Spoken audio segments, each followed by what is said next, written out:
뉴스에 깊이를 더하는 시간, 뉴스 더하기 김현수입니다. 천안에서 벌어진 학생들의 집단 폭행, 어제 소식 전해드렸죠.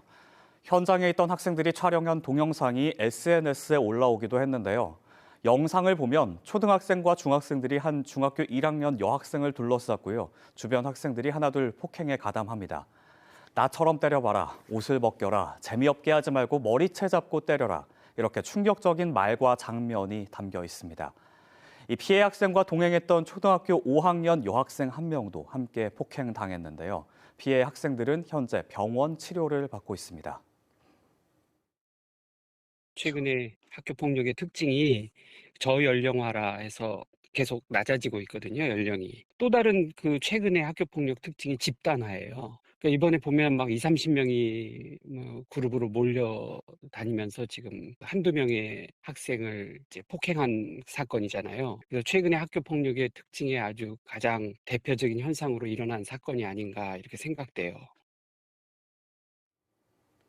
지난해에는 하루 평균 120건의 학교 폭력이 일어났습니다.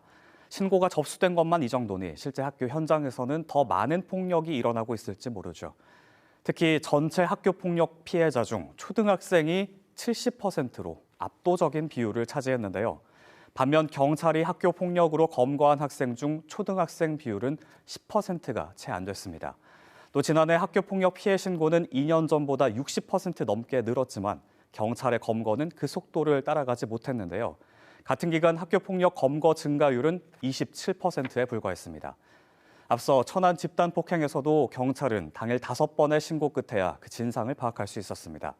4번의 출동에서는 범죄 혐의를 찾지 못해 주의만 준 뒤 발걸음을 돌렸다고 하는데요. 그래서 경찰이 폭행을 미리 막을 수 있지 않았냐는 비판의 목소리도 큽니다. 또 다른 문제는 학교 폭력의 가해자 중 촉법 소년이 많다는 겁니다.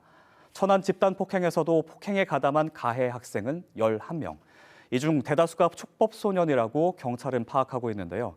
촉법 소년은 형사 처벌은 면하기 때문에 그동안 학교 폭력 피해자 가족들이 문제를 제기하기도 했습니다. 그렇다면 학교 폭력 예방은 어떻게 이루어지고 있을까요? 학폭법에 보면 가해자와 피해자에 대한 조치만 규정해 놓았지 잠정적 피해자에 대한 조치 규정이 없습니다. 사실 학교 폭력이 일어나기 전에 여러 징후들이 있게 되거든요. 피해 당할 것 같다는 상담이 들어오면 잠정적 피해자로 간주해서 적극적인 보호 조치가 필요하다고 봅니다. 이런 가운데 최근 정부는 내년도 학교 폭력 예방 프로그램을 포함한 청소년 예산을 대폭 삭감했습니다. 전국 17개 광역단체 중 15곳에 학교폭력 예방 프로그램이 내년에 폐지될 전망인데요. 학교폭력 가해자들은 점점 더 어려지고 무자비해지고 있지만 학교폭력으로부터 학생들을 보호하는 우리 사회 울타리는 점점 더 낮아만 지고 있습니다. 지금까지 뉴스 더하기였습니다.